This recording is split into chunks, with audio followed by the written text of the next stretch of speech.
Welcome to the Kaiju Transmissions podcast. My name's Kyle Byrd, and I'm here with some of my good pals. Kevin, how are you? How are you, sir? I'm ready to show, as they say in the movie.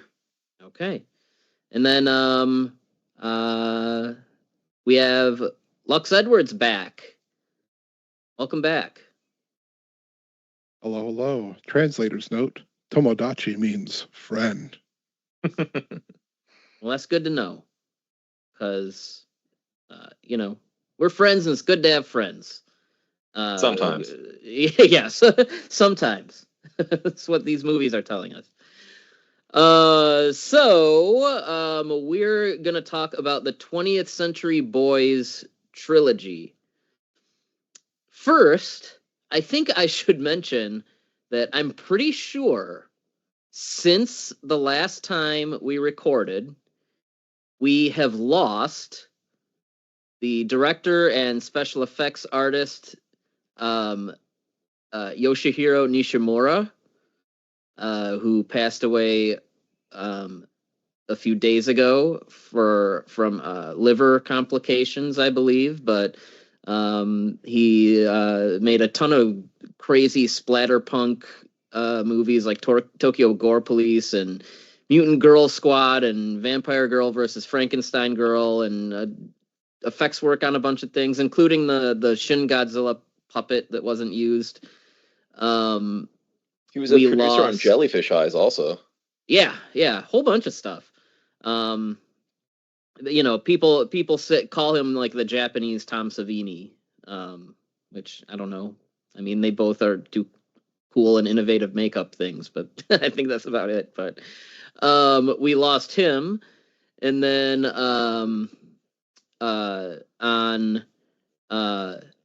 May 6th, we lost the actor Kenji Ohba, probably best known as Space Sheriff Gavan, but also Sonny Chiba's protege. He's had roles in stuff like Kill Bill, Legend of the Eight Samurai, Kamen Rider, Zeto, Kikaider, so on and so forth. And we had him on the podcast a few years ago. He was part of Matt's infamous round of abandoned Macy's dressing room interviews.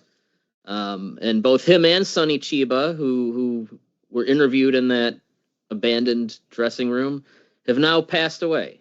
So I think Matt cursed them in somehow. Anyway, we also lost Koji Suzuki.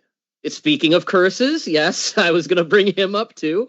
The best known as the author of the Ring novel series, and I think he did Dark Water too, right? Yeah.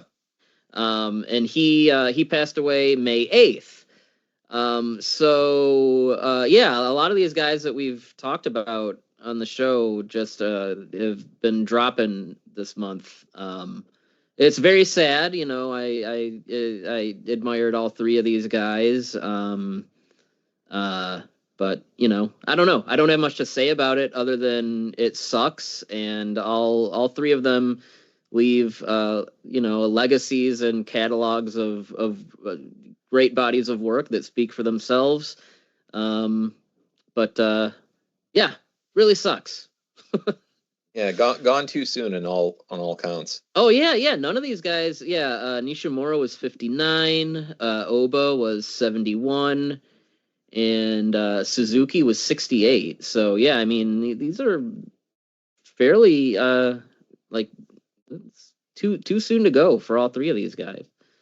No, I'm a fan of all three of them, and it's just sucked to lose three prolific and celebrated people all like one after another. They say celebrities die in threes, and it's like this month it was just all like tokusatsu and like Japanese like nerd guys that we lost. But yeah, sucks. So rest in peace to all of them.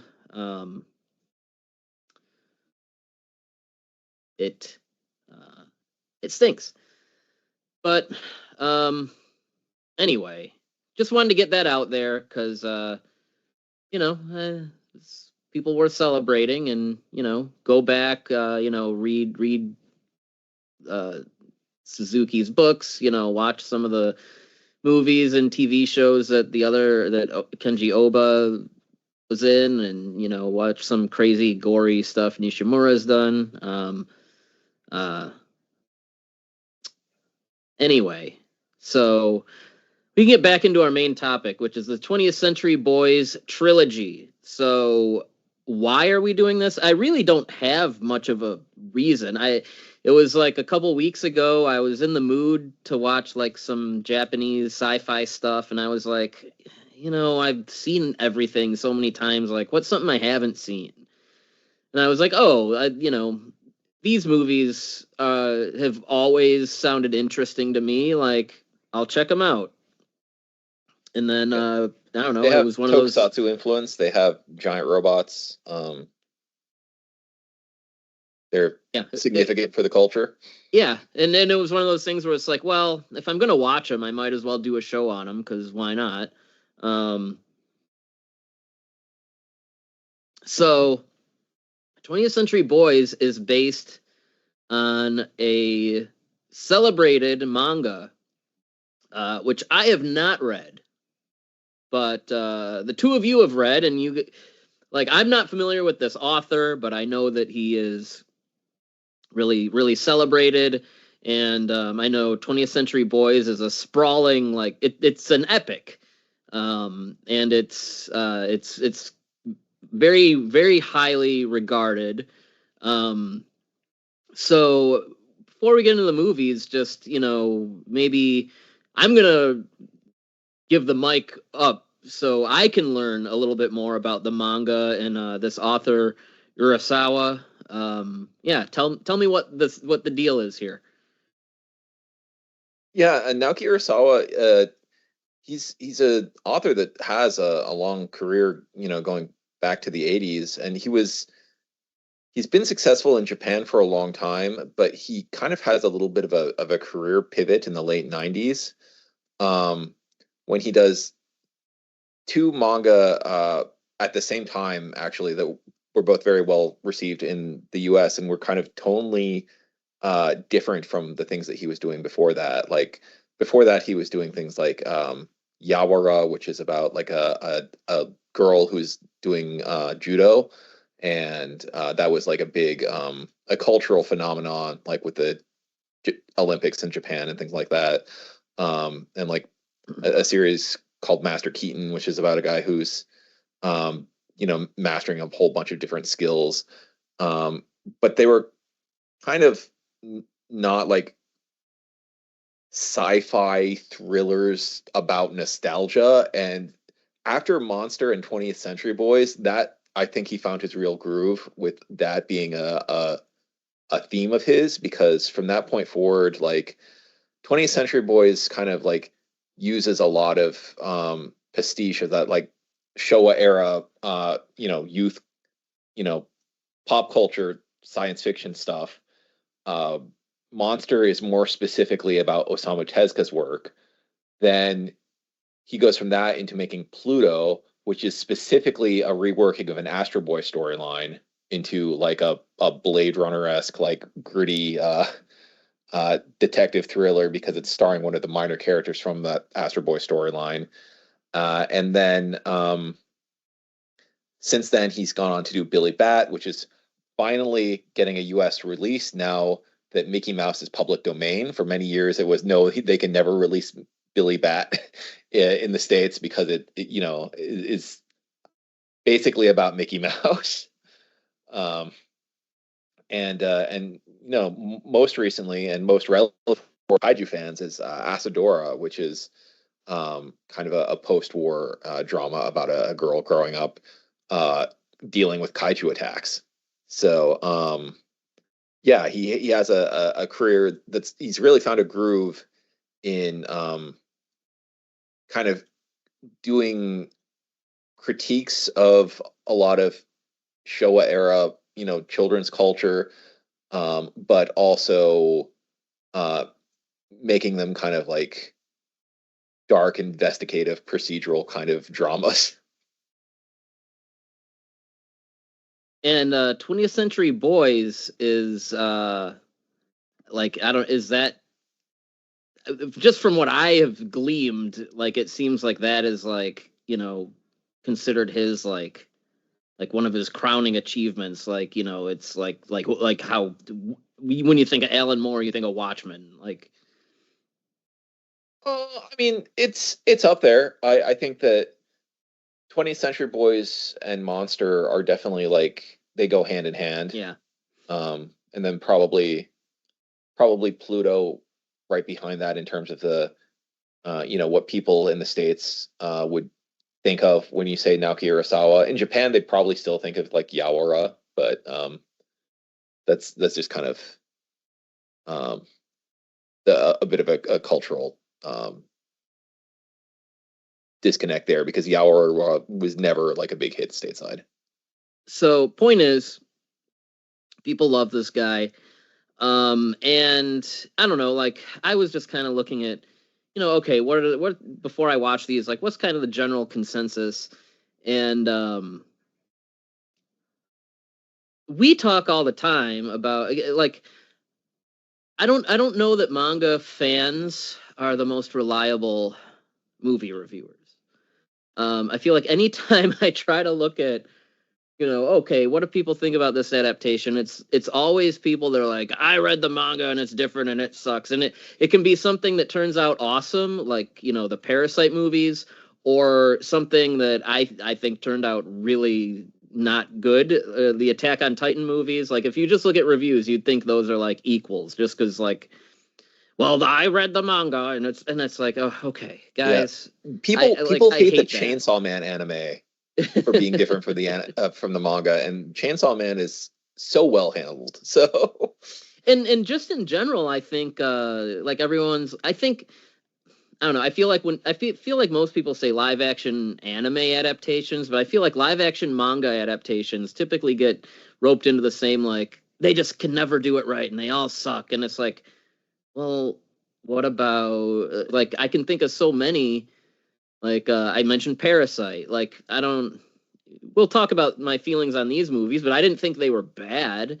And then, I mean, isn't like Old Boy like, I mean, there's so many that are good, but people still are like, there's no good adaptations. It's like, yeah, like the ones that people tend to accept, they, like Old Boy or like Ichi the Killer or something, or Rikio. I think they just don't know that those are actually based on manga, because those manga aren't very popular. But like you were saying, even when things are good, like, the Kaneko Death Note movies, I still say are the best version those are still great. Like, like I think those are great. But you go on IMDb or Letterboxd, well, that's not it's the manga is so different, blah, blah, blah. And it's like, well, yeah, but they're good. Like, like I said, it's you take like you would if you looked at like Death Note, Parasite, Attack on Titan, 20th Century Boys, like, and looked at reviews for all of them, you'd be like, oh, these all sound like just as bad as one another. And it's like, no, some of these are actually really good. But yeah, so I knew I couldn't rely on them. But so these are what, 2008, and then I think the second two, I think were both 2009. Yeah, so it was all within the span of a year. Yeah. And this is also well, I think sort of late 90s, early 2000s. A lot of Japanese studios, they started, to get bigger budgets and do more ambitious things. They started doing things as production committees, so it's not like, oh, Godzilla versus Destroya is just, it's all Toho. Like a lot of movies at this point are several companies. So while these are Toho films, that's also Toho sharing the bill with, okay, here we go. Are you ready? Nippon TV, Shogakukan, Shogakukan. There you go. Dentsu, Yomiuri, Cinebazaar, STV, whatever that is, MMT, SDT, CTV, HTV, and FBS. I don't know what half of those companies are, but that's also why this isn't the kind of thing that you would see in, like, one of those, Toho monster or, sci-fi, like, encyclopedias, because there's a whole bunch of companies involved. The upside of that, though, is, like I said, they can take on things that are really ambitious, like a 3-part sprawling anime adaptation, and they can have way bigger budgets. And that's really kind of been the norm since the early 2000s, I think, especially when you think Japanese, like, blockbusters. It's always these, like, big mega productions. We have our director of all three, Yukihiko Tsutsumi. What do we know about this gentleman? So he was really big at the time for directing the TV series Trick with Hiroshi Abe. So that was probably what, like, had put him most on the map. But I just know he did the second half of that that thing, like, he did a movie and Kitamura did a movie, and it was part of some, like, low budget the dual project. It was Origami and 2LDK. Yeah. Where it was basically the two of them, like, they agreed, like, we'll make a movie in a week, one location, 2 characters, and see just who makes a better movie. And both of those are quite worth watching.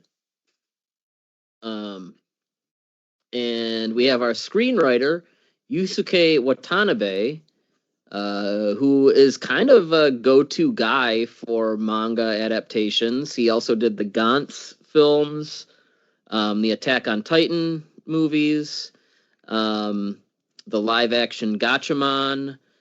He also wrote both of the Miike Great Yokai Wars. So, an inconsistent filmography, we'll say. And we do have some folks behind the scenes, this being a Japanese genre film. I know Kiyotaka Taguchi did some effects work, as well as Katsuro Inoue, who worked on Gamera 3, Shin Godzilla, Returner, Sinking of Japan, Lorelei, Godzilla 2000, Godzilla vs. Megaguirus, Kibakichi, Shin Ultraman, and so our first movie is 20th Century Boys: The Beginning. Oh God. Okay. I'm gonna try and tackle this. I will preface. Does it really make sense to even, like, try to split up these, like, one movie at a time? Because it does get, I feel like, especially between, like, 2 and 3, it gets very muddied. I don't know. We've never done that.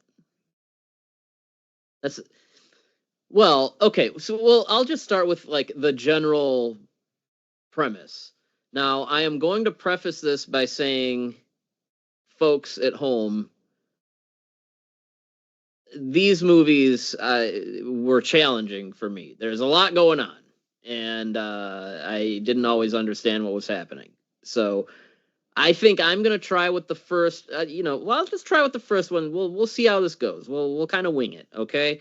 But We open in the early 70s.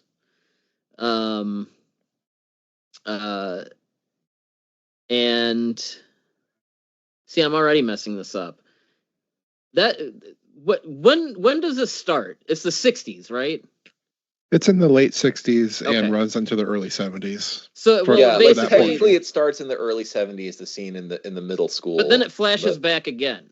Yeah. Yeah, Yes. because so the general premise is in the late 60s, there's a bunch of nerdy kids, right? And they like the same stuff, nerdy kids in the 60s in Japan were probably into. They like manga and Ultraman and all kind of, the same stuff that you'd expect. And they start writing their own sort of story inspired by the things they like, in which basically a doomsday cult releases a virus that kills everyone. And we flash forward where we have our main character is a guy named Kenji, and we flash forward to the late 90s, and he is the manager of a grocery store. He's taking care of his niece, whose father is dead and his mother abandoned her for reasons unknown. And they start noticing that things that happened in their story they made when they were younger are coming true. A lot of it is around a cult that is growing around a guy named Friend who wears a weird mask and a suit, and they get talking about all this at their their high school reunion or whatever, and they find out that one of their friends, what's this is Donkey Doug, what's this guy's name? It's just Donkey. Okay. I don't know why I said Donkey Doug. He has just died, and they're like, okay, like that's weird. And they start noticing these like cult guys sort of following them around. Like they basically raid the grocery store, and they start picking up Kenji's niece and saying that she's like this like promised one or the chosen one. Along the way we meet this is where I stopped knowing what's going on. Like a homeless guy that seems to like almost be like a prophet of some sort. And there's a whole bunch of shenanigans that happen, and this is where I need to fast forward because like I don't understand a lot of what happened in the interim. But basically this cult is growing is the point. And it is revealed that they're going to unleash a giant robot that is going to spray a biological weapon all over the city, and they want to do that across the whole world. And they fight the robot, and that's where I'll leave off. You can tell I lose the plot like halfway through that. But that's the gist. Basically, there's a bunch of kids, they wrote a story, it's coming true, and now as adults, they have to stop the problem. Kind of, like it, these childhood friends have to reconnect to stop a big threat. Yeah. So one of the things that I remember finding out when I was doing research into Demiking a few years ago was that a huge influence on 20th Century Boys, which makes sense in that it's also like a nostalgic piece for that like late 60s, early 70s Japan. children growing up, they have some prophecy that they're going to face when they reach age. Even some of the characters have the same names in Demaking as in 20th Century Boys, which I mean, 20th Century Boys has that with a lot of characters. There'll be nods to something or other. But you know, in Demaking, it's kind of, it never actually gets to that point, whereas 20th Century Boys actually continues the story, and you know, we actually see these prophecies starting to come true. And I think the only thing really missing from that synopsis is the main gist of the entire story that we see in all three of the movies and in the manga is that it's a mystery story. They're constantly trying to solve the mystery of who Friend is, because they think that it's somebody that they knew from when they were kids. Because they feel like it has to be someone that knows about, you know, about everything. Yeah, it has to be someone who knew about their the stuff that they wrote, and then as well as all the tertiary mysteries that go along with it that we don't really see all of in the movies, but we see a lot more of in the manga. And I think that's really like what Urasawa is kind of known for now outside of Japan, is being a mystery writer because of how popular Monster was. And then jumping straight into the mystery of 20th Century Boys, into the mystery of Pluto. They're all very much like these procedural mystery stories where he's tackling something and building up to big reveals and big twists throughout and at the end. When we get to the end of this first volume, this first movie, which is just like the first arc of the manga, it ends with a literal bang where Kenji is presumed dead, and the robot explodes and destroys most of like downtown Tokyo or whatever. And yeah, it doesn't solve anything about who Friend is, and we don't get to see who Friend is in the movies until literally the very end of the third movie, which we can talk about later because that is different from the manga. But that's kind of the whole thing with the movies, is they really focus on the mystery of who is Friend, and that's really woven into this first movie the most. I think is the very first inklings of them trying to not just piece back together their friendships and remember like what happened back when they were kids, but also piece together the mystery of the Friend cult and exactly what they're planning to do at the end of the movie. Okay, yeah. No, so I think we'll kind of just plow through each movie real quick and then have a bigger conversation about just the experience as a whole. I mean, I can just go with my review of the movie. So the first one, the beginning, I liked it. I didn't love it. I think it really anchors itself in the performances and the overall just likability of the cast and the characters. The special effects, I thought, for the most part, seemed to hold up pretty good for a movie that's like almost 20 years old now itself. The giant robot stuff is pretty decent. You know, it's the closest thing we have to like a kaiju sequence in here, but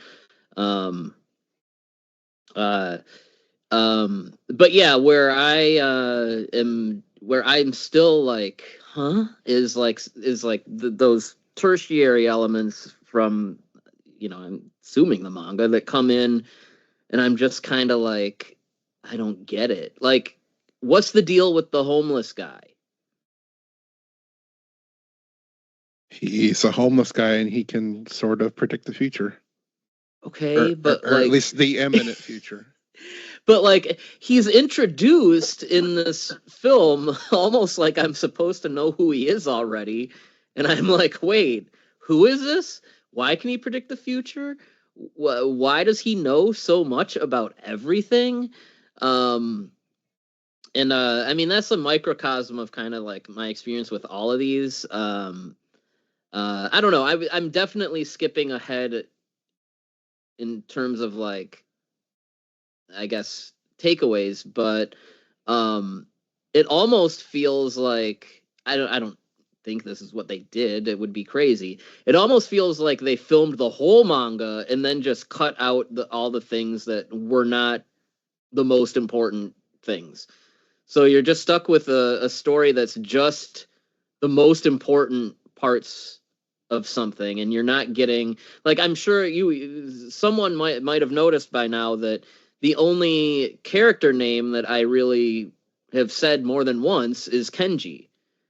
And it's because, like, I don't remember anyone else. Like, I don't, like, there's so many characters in here, and this is where it's like there's like 9 or 10 kids or something, and it's like this is where, when you're doing an adaptation, this is where, like, okay, in a sprawling long manga, you might have that many characters, but for a movie, maybe you condense that group of friends down to like 5 or 6. Yeah, I was reading about how like it was kind of like a nightmare in casting because they did have like 300 named characters. Yeah, it sounds insane. But also, like, there weren't many alternatives for live action at the time to tell this story. This is something that, honestly, if someone now were to say, I want to make 20th Century Boys, this should be like a 2 to 3 season TV series. I feel like that's how you do something this dense justice. But I mean, things like that were not, things like that just weren't common. That kind of TV wasn't common until, the streaming wars, or, at least the sort of more prestigious, multi-season streaming shows, which now are like a dime a dozen. But yeah, when this was made, it was already the most expensive film production in Japanese history. Yeah. So the idea of doing more would probably have like caused heads to roll. Whoever at Toho or wherever that, got the rights to the manga and decide to do live action, like, if they waited 10 years to come up with the idea to adapt this, it would be perfect for like 2 to 3 seasons of a show on, Netflix or whatever. Anyway, that being said, it felt like everything was just in fast forward for me. Like suddenly all the homeless cohorts are living like in an underground lair, and it's like, whoa, when did this happen? Like, so for me, it's just all stuff like that.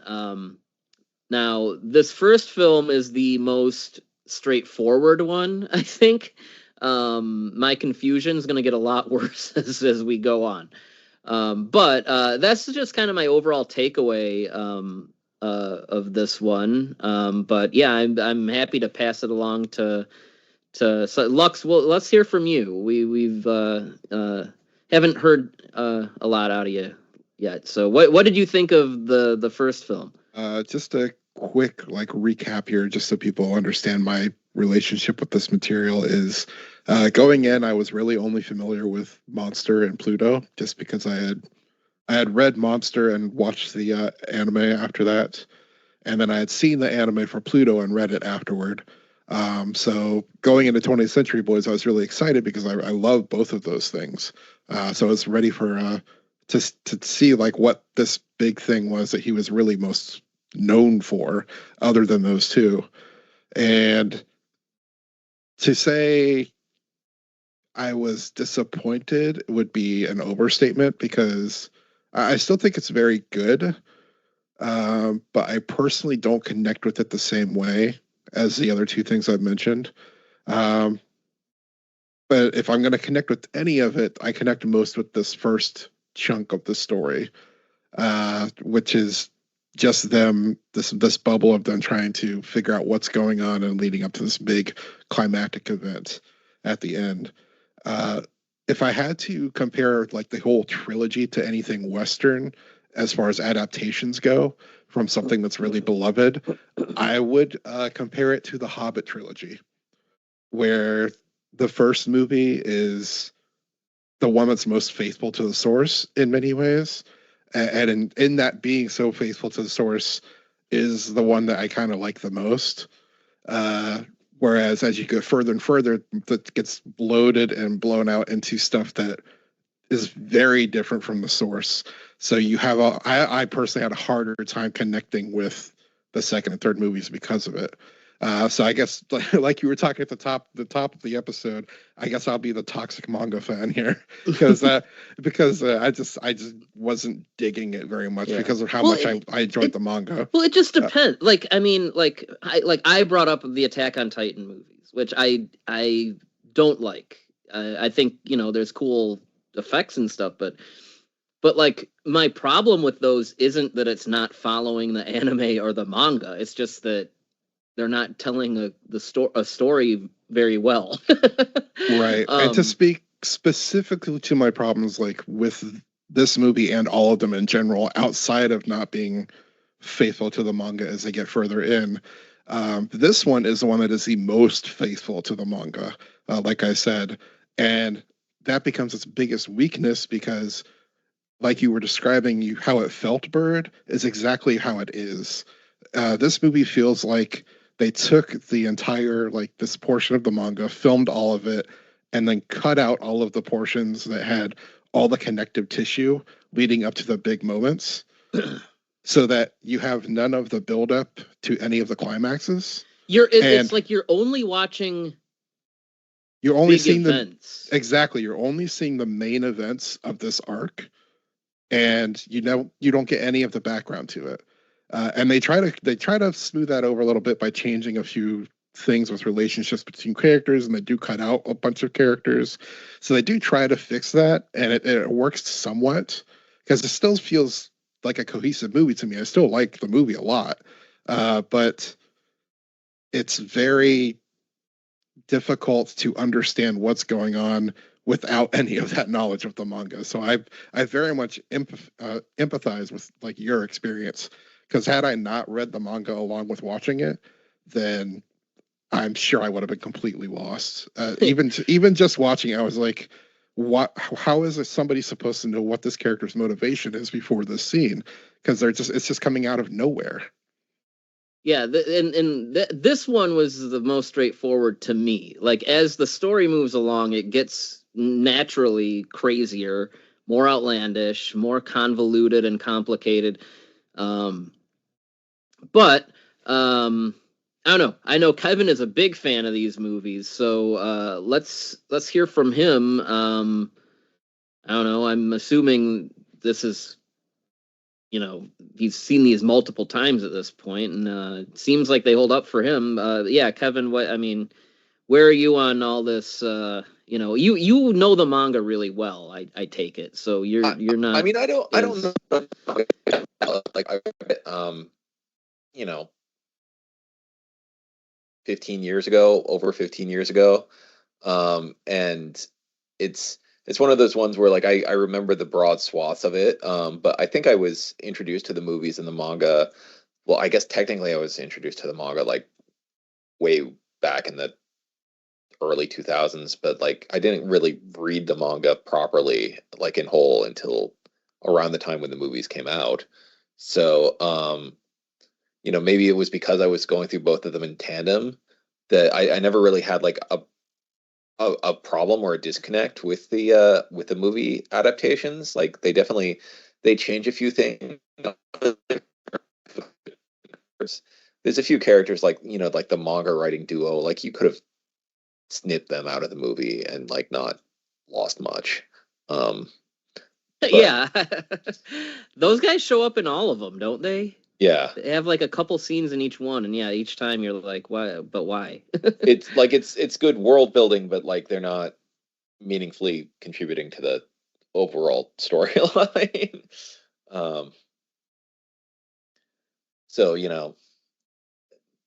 there's definitely things like that where I appreciate what it's doing from that perspective, but yeah, I guess I see what you're saying. There's certainly a lot that is cut, but it didn't bother me, and I never felt like confused or disconnected. There are certainly things like, why is the homeless guy a psychic? Like that's an issue in all versions. Like they don't really justify that. There there is ESP in this world. I would have thought that the SP was something that was, specifically manufactured for the sake of that character. So to have another character have ESP, kind of like, I don't know what Urasawa was thinking with that, but you know, maybe somebody who's more attuned to it could explain. I mean, I know it ties in a little bit with the whole like Uri Geller like boom that was also part of that Showa era nostalgia. But the only thing I could think of is maybe it's just part of the Stephen King influence that's in this, because he's said on record that he's very much influenced by Stephen King's writing.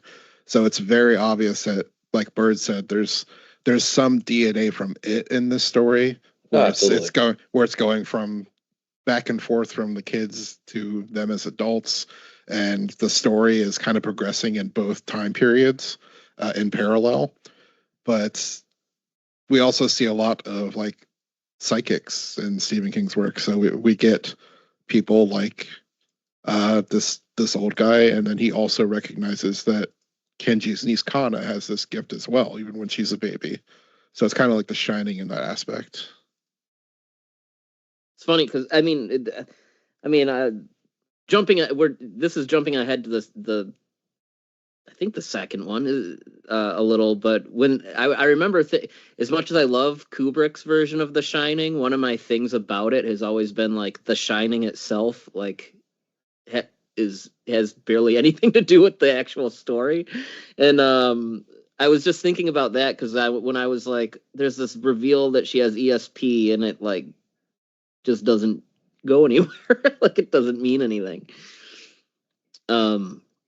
It's okay because it doesn't really go anywhere in the manga either. Okay. All right. So one of the things also about the way Urasawa writes is that he doesn't plan out the whole story in advance. And I feel like you can see that in the manga and because of that in the movies as well, where like it does feel a little bit more cohesive in the beginning. And then, kind of like there's big peaks as you go later parts in the story, which I'm sure he like kind of had a vision for. The way he described his creative process is like he thinks what would make a cool trailer, and then he fleshes out a story around it. Yeah, I think this falls. I mean, again, I'm jumping ahead to the third movie thoughts now, but like it is kind of, to me, like a victim of like the biggest drawbacks of like the mystery box kind of storytelling, where like you build up so much of the mystery that then when the mystery happens, you're just kind of like, oh, all right, I guess. Sure, why not? Like, yeah, that's definitely a failure in the film adaptation. I agree. Is in the manga we get multiple mystery boxes, and we get payoffs throughout the manga with big reveals and shocking moments. Whereas in the movies, it's all just building all the way up to the very finale of the third movie. Yeah. So it becomes very difficult to keep that tension going for 3 movies. Yeah, the long running mystery box is almost always like, just at least for me, almost never works. Like I was saying in the chat the other day, like I only watched the first, speaking of Attack on Titan, for the series, the TV show, for the anime, I only watched the first 2 seasons, and I never watched the rest. And then like, I don't know, I was just randomly like, what did happen in that? And I watched this like condensed like 20-minute, here's like the whole Attack on Titan from beginning to end. And I was like, wait, what? This is what Attack on Titan's about? And like it just like melted my mind. I was like, wait, so this is what this show was about, huh? And I was like, I never could have guessed that it was what it was. I was like, this is insane to me. I mean, you followed some of the controversy that was going on about like the plot as it was being revealed with the allegories for the Holocaust and stuff like that. Yeah, right? yeah. I remember some of that stuff, but like when it was going into like all the history and all, I was like, so all that, and this is what they came up with, huh? Another thing, I don't know if the manga does better. I get that this guy is a big fan of American rock music, which is cool. It's cool to hear T-Rex and Bob Dylan and all these great songs in a Japanese sci-fi movie, but I feel like there's some sort of thematic tissue to rock music that only kind of has a real place in the third movie. Is that something that's more of a presence in the manga at all? It is more of a presence in the manga, and it's a very strong thematic presence, which builds up to the finale in the third movie, which we don't get to see in these movies because it's completely like they cut all of those side characters and stories out in the first two movies. And then they just like bring them, like those characters back into some sort of prominence to try and reach the same ending that the manga had, and in the way that the movies do the ending. So it falls super flat, and it doesn't have the same emotional impact as it does in the manga. Okay, all right. So we are kind of like we're kind of forgetting about the second movie here, which well, yeah, let's be saying something about the second movie. Let's get into the second movie real quick. I mean, I can try to synopsis that one if you want. Real quick, ratings for the first movie. I'm gonna give it 3 balloon robots out of 5. I'm setting the same. I really enjoyed the movie, but like I said, the connective tissue issues are a real drawback for me. So I also end up at a 3 out of 5 with it. All right, Kevin. I'll give it a 3 dead Shotaro Kanedas out of 5. Maybe 4 out of 5. Oh, okay, all right. Yeah. It is the best of the 3. I'm with Kevin. If I was going to put anything above a 3, it would be this first one. All right, so let's get into 20th Century Boys 2, The Last Hope. So now we go to 2015, and the Friend Cult has taken control of Japan and controls society at this point. Our main character in this is Kenji's niece. As we said, he is presumed dead, and he's made out to be the terrorist that deployed a robot and a virus, and he friend saved everyone. And we catch up with his niece now, a young adult. His niece Kana. She works in a restaurant, and she there's gangsters that go there, and she tries to. I can't do this. Lux, I'm taking you up on your offer. You I'm giving this one to you. So we've now done our time skip, and we're in a future world where all of the Friend Cult's plans and all the Friends' plans have been going in motion. So they essentially control the government, and everything in Tokyo has, like Byrd said, fallen into chaos, and it's sort of run by gangs from various places around Asia. So it's kind of become this melting pot of criminal activity. And we're introduced to Kana, who has become the new main character of the story, essentially for the rest of the manga, sort of. And Kana is working in this Chinese restaurant and dealing with these gang members, and also being dragged into the mystery of her uncle's disappearance and his death, and everything, the fallout from the bloody New Year's Eve of 2000. And as we go through this middle story, the main plot to the middle of the story is trying to figure out what this plan is, the second plan that Friend has, which is, in this one, to become a god.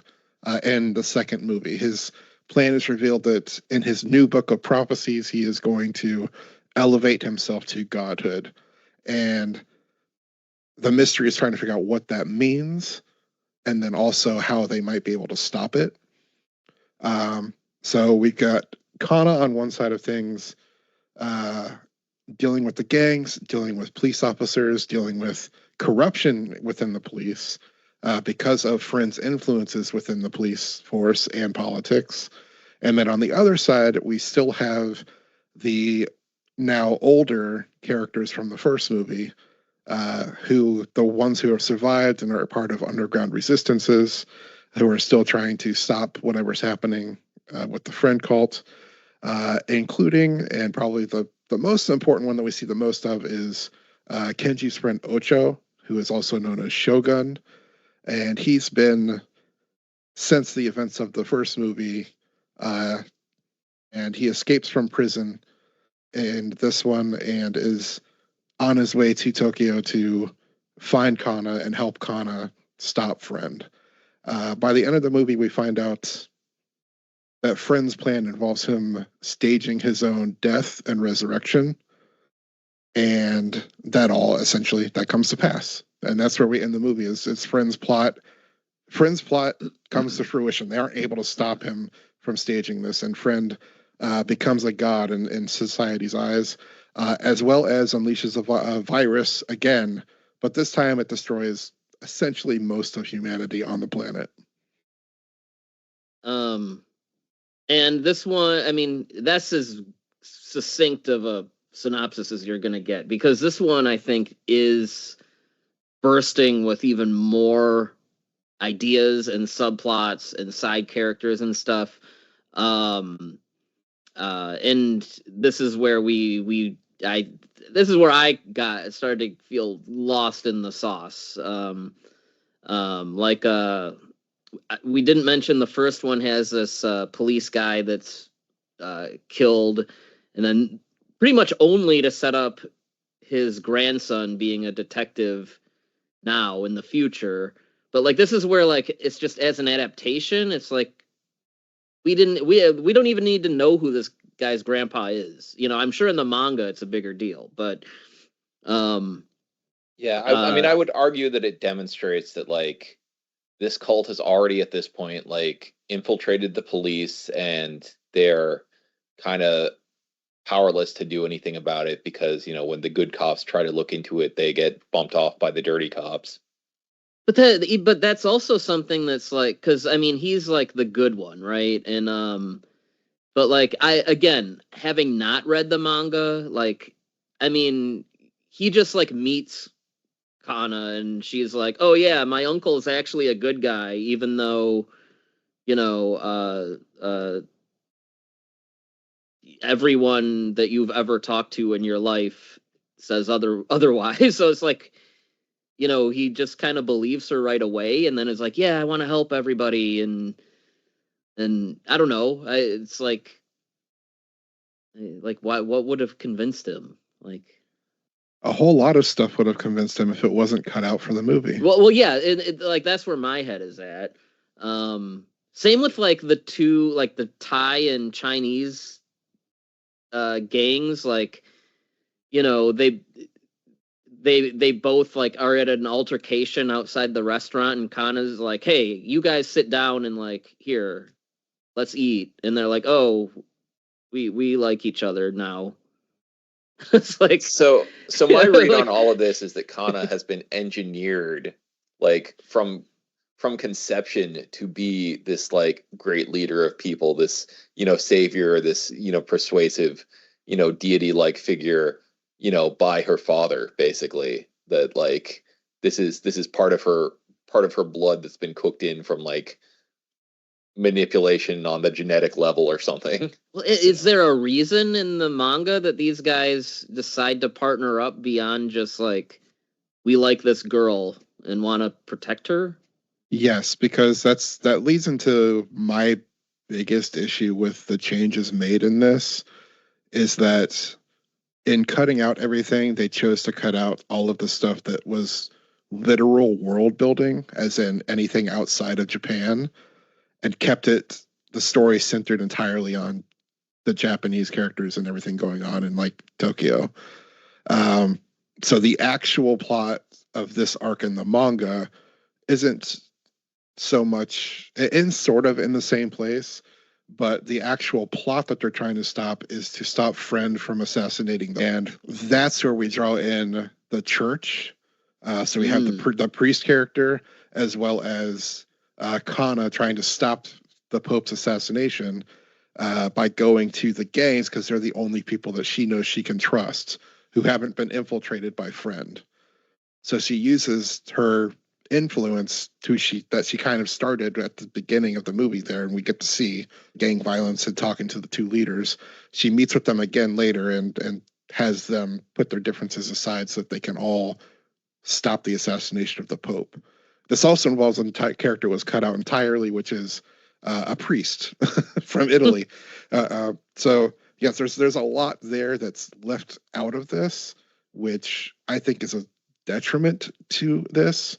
But I totally understand why it's not here, because we have to keep this focused. There's a lot going on. Yeah, we have to keep it focused and funneled toward whatever the ending of the third movie is going to be. So yeah, let's not involve the Pope. They couldn't have. At the same token. This is also, like I said, this is where like they reveal that Kana has ESP, but it isn't like, I don't think it's brought up. It's brought up like, I don't think it's brought up like in the third movie at all. It doesn't really have much, doesn't really propel any of the meaningful action.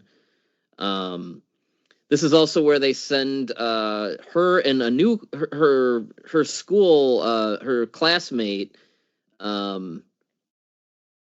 what's this girl's name? Was it Kyoko? Kyoko, yeah. Yeah.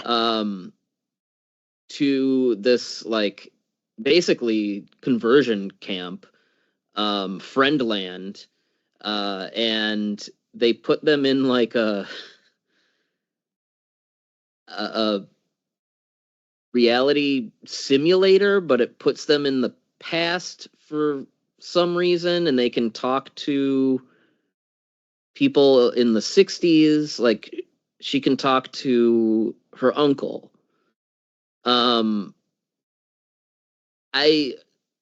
I don't know. Someone explain this to me. Like, how are they going back to the past? Is there a reason they're going back to certain eras of the past? This is a part of the are they changing? Like, is this like a time travel thing? What exactly is happening here? Yeah, it's not time travel. It's just a VR thing. Yeah. How is it like? Why is it taking them to certain places? Like, why are they going to the 60s? Because Friend is a man-child who's obsessed with his past, like this era. Like that's what he views as like his formative moments, and he thinks that everybody needs to experience them. Correct. And there's also part of Mystery Box that's, again, not really translated to the film here, which is in the manga, where Friend's memories are not entirely accurate in this version. This world is created from his memories, but it's also a lie.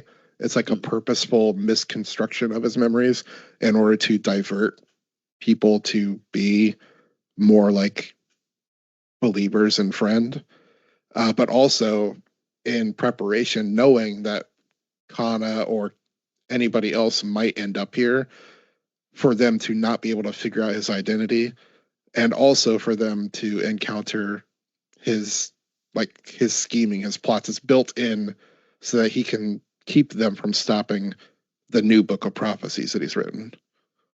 Okay. Yeah, so this is also one where like what's this? like for instance, this character Monchan is just kind of like the tall guy that was in Germany. Yeah, the German one. The one who worked in Germany. Yeah. Yeah, like he's just kind of like dropped into this, and I'm like, who? Like he was there from the beginning. Like, yeah, he was there. He? Yeah. Like I'm having flashbacks of like, okay, like I never got into Harry Potter, but like I knew so many people that were so into Harry Potter, so like I would go to see the movies with them, and by the time like because those books got more complicated. And like I wasn't really a fan. I mean, this is before J.K. Rowling outed herself as like an awful person. Like it just wasn't my thing. And I remember like I watched like the first half of those movies. And okay, I get it. And then like by the time I think it was like the last one that they split in two, like characters were just popping up, and I was like, who? And my friends were like, well, if you read the book, I'm like, I don't want to read the book. I want to know what's going on. If you read the book, you'd be angry at the movies, though.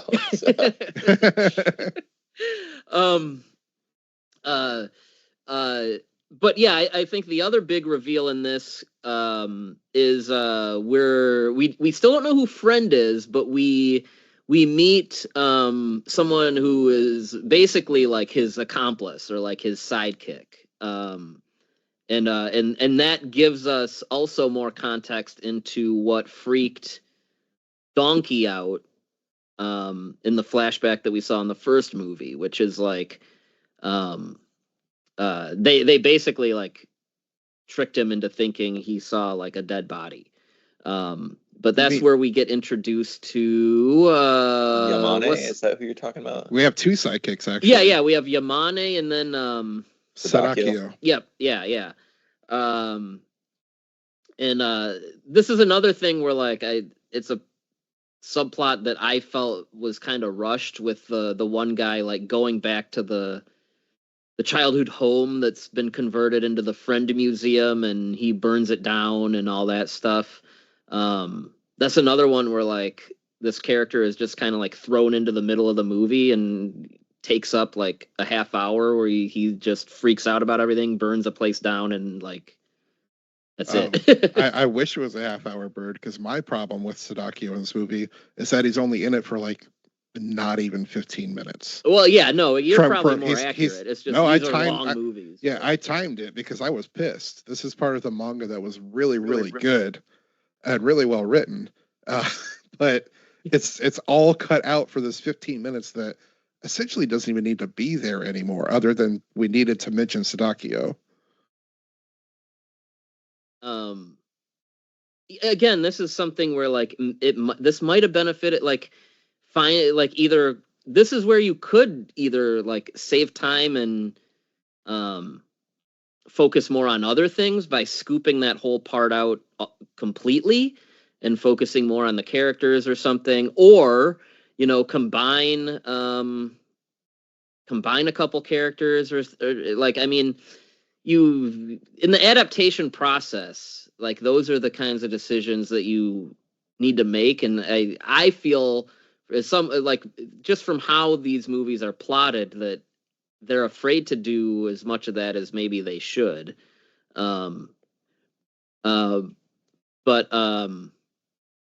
Yeah, one thing that we haven't really talked about though is Ocho, who to me is like really the show stealer character in this. Because we barely spend any time with him in the first one, and this one does make him like him and Kana like the two leads.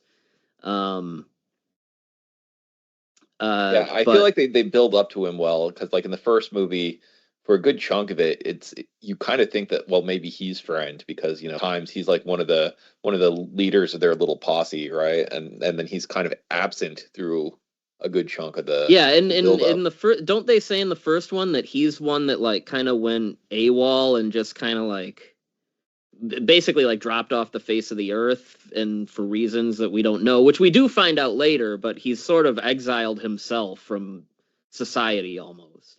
Yeah, there's a few different people from the friend group who kind of disappeared, so he becomes one of the people. It's like maybe it could be him when you're first getting introduced in the story. But yeah, in the manga, we don't really get introduced to this version of him until the time skip. Whereas, like Kevin was saying, that's one of the strengths of the first movie is it does kind of introduce him in the prison at the beginning of that. So we've already got some building up toward the second movie before it happens.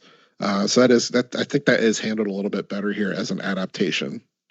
Yeah, his stuff is pretty good unanimously in this movie, I think. Is this the one? This one also like really makes a big nostalgic deal about the Japan Expo, right, at the World's Fair. Yes, this is our introduction to it. I mean, it's in the previous movie, Friend shows up on the Tower of the Sun robot. Like, yeah. It's not introduced at all up until that point that I remember. So that comes out of like nowhere at the end of the first movie and kind of nowhere in the manga, from what I remember. And yeah, the Japan Expo. I mean, it's interesting how much of that has like seeped into. Has so many connections to Tokusatsu and Godzilla and all kinds of stuff. People listening that want some actual cultural context, I would recommend looking for Kevin and Stan Hyde's Kaiju Masterclass panel. Was that you? Was that Matt? Which one of you talked to Stan? I was on that with Stan. Okay, was Matt there too? I don't remember. We don't. It was like 100 years ago. Anyway.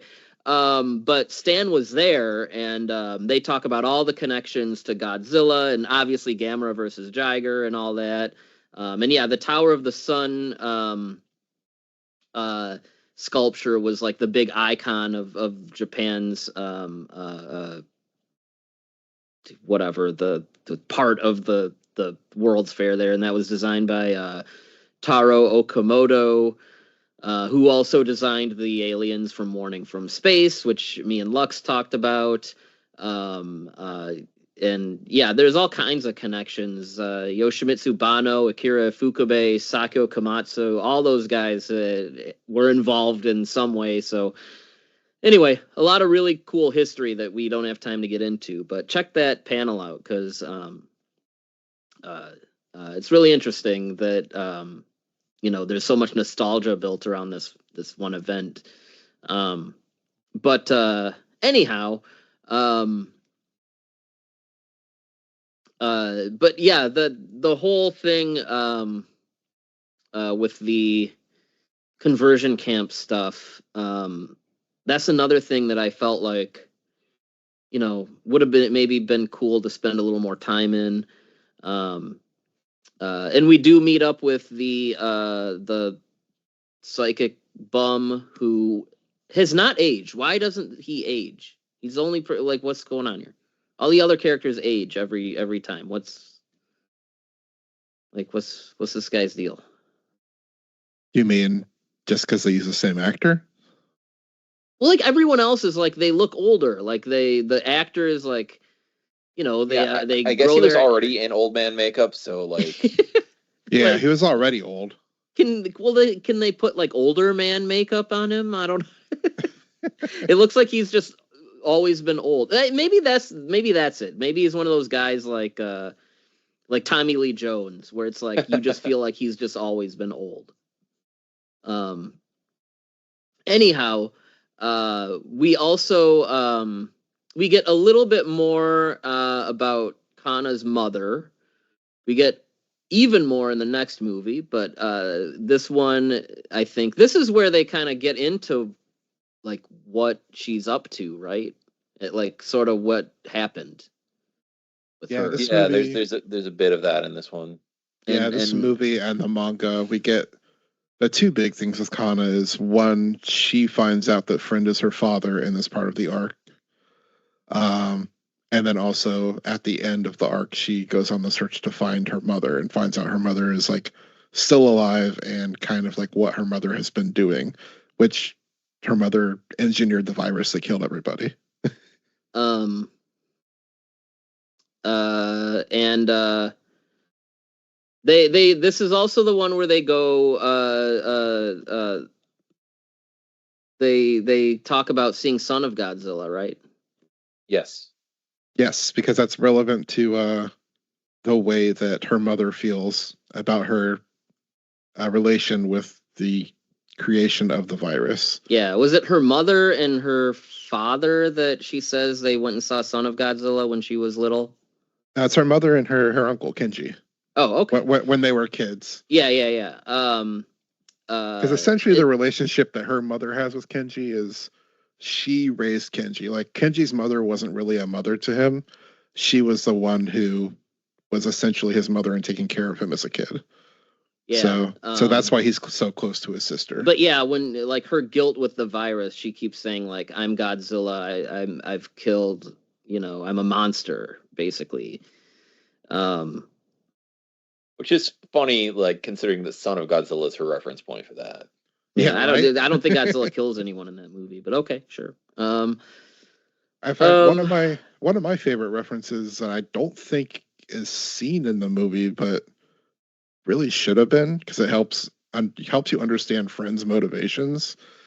In the manga, when they're going back into the VR world and they're kind of exploring the summer of '69 and the summer of 1970 and the summer of 1971.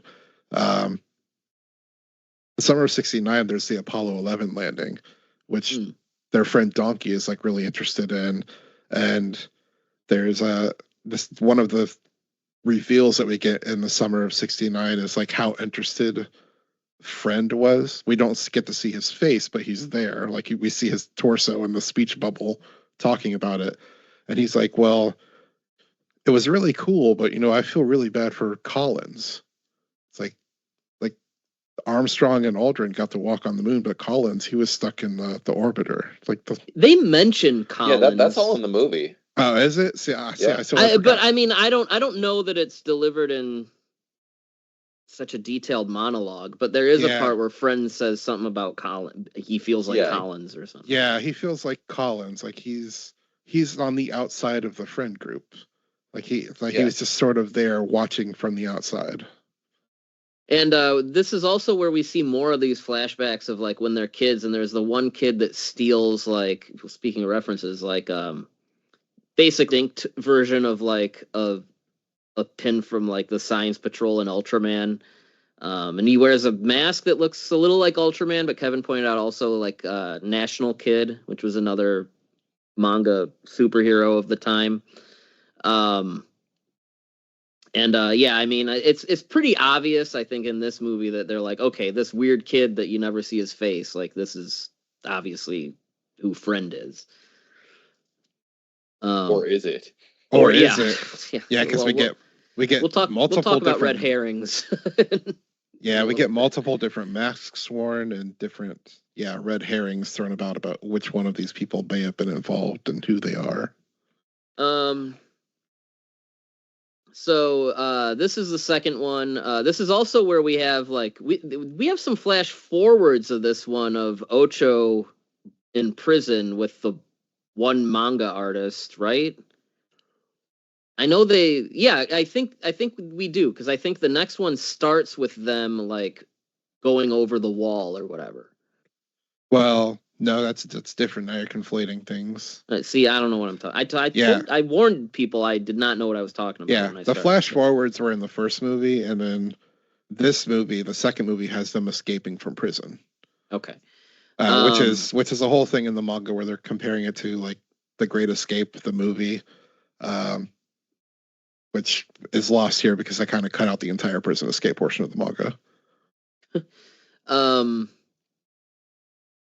But yeah, this we also really didn't mention that like it's clear right away that Kana is and is becoming like a freedom fighter. Like she is housing people that are like on the fringes of society for whatever. Like there's the two the movie calls them transvestites, but I don't know if they are saying they're just people that, because that's a transvestite is someone that just dresses like a woman. So I don't know if the movie was saying they're trans or just transvestites. I don't know, but it's hard to know because I don't know the Japanese words that were used. Yeah, I how don't. they would Yeah, translate. and Well, also we're because we're at the definitions have mercy of changed in whoever the time translated. since the story was written. Like, Yeah, because the manga specifically uses, I think, a made up word. Because the translation I read used a made up word. They were called new halves, new half. So they don't call them trans or transvestites or any of that. To speak on this, because I know it might be of interest to some viewers, and just because I'm also part of the trans community, the representation here isn't wonderful. But you've definitely seen a lot worse in Japanese media when it comes to trans characters.